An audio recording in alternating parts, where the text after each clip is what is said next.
जब तक भारत शांत था, चीन से लेकर मालदीव तक ने सबने भारत को घसीटा है।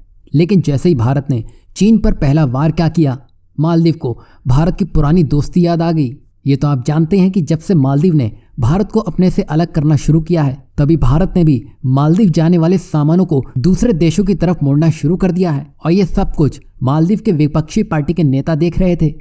कैसे भारत के मना करने के बावजूद भी मालदीव ने चाइनीज जासूसी जहाज को अपने यहाँ लंगर डालने की अनुमति दे दी है, जिसके बाद पूरा विपक्षी मोइजू के ऊपर टूट पड़ा है। यही नहीं, जहां चीन को दुनिया के बड़े देश जवाब नहीं दे पाए, भारत ने ताइवान में घुसकर चीन को जवाब देना शुरू कर दिया है। क्या पता भारत का अगला लक्ष्य तिब्बत ना हो। वहीं मालदीव भी घुटनों पर आ चुका है और मालदीव के राष्ट्रपति भवन की तरफ से एक बयान जारी किया गया है, जिसमें मोहम्मद मोइजू ने भारत के राष्ट्रपति और प्रधानमंत्री को गणतंत्र दिवस की बधाई दी है और दोनों देशों के बीच संबंधों को आपसी सम्मान पर जोर दिया है। वहीं जारी बयान में भारत के लिए शांति, प्रगति और समृद्धि की कामना करते हुए मालदीव के लोगों और सरकार की तरफ से भारत के लोगों और सरकार को बधाई दी गई है। उन्होंने कहा है कि मालदीव और भारत की दोस्ती सदियों पुरानी है और एकदम से इतना सब मोहम्मद मोइजू बोल गए।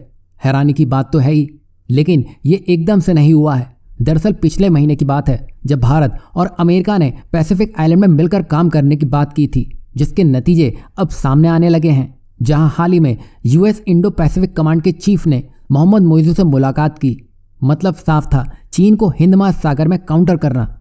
अब इसके तुरंत बाद ही भारत के सीडीएस और अमेरिकी इंडो कमांड के चीफ ने आपस में बात की है कि किस तरह इस क्षेत्र में सुरक्षा को और पुख्ता किया जाएगा।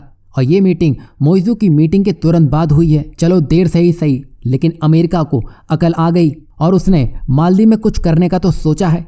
अमेरिका को आज नहीं तो कल ये करना ही था, वरना ये उसके लिए अच्छा नहीं होता। क्योंकि आपने देखा ही था, आईएसएस और अलकायदा में शामिल होने में मालदीव के सबसे ज्यादा लोग दिख रहे थे, जिसको लेकर अमेरिका ने मालदीव के 20 लोगों पर प्रतिबंध भी लगाए थे। तो अब अमेरिका भी भारत के साथ चलने को तैयार है और मालदीव को सीरियसली भी ले रहा है। और अगर इन्हीं सब कोशिशों के बीच अमेरिका अगर अपनी सेना मालदीव में उतार देता है, तो ये गेम चेंजर साबित होगा आने वाले चाइनीज जहाज के लिए भी और मोहम्मद मोइजू के लिए भी। और मालदीव में अभी जो भी सरकार फिलहाल सत्ता में है, उससे ये तो निश्चित है कि ये आईएसएस और अलकायदा का गढ़ भी बन सकता है, जो अमेरिका पचा नहीं पाएगा। तभी अमेरिका भी अब पूरी तैयारी में है और इन सब का नतीजा आपने मालदीव के राष्ट्रपति के जवाब में देख लिया होगा। और यहाँ भारत ने यह साबित कर दिया है कि भारत को हल्के में लेना सामने वाले का जीवन भारी कर देता है।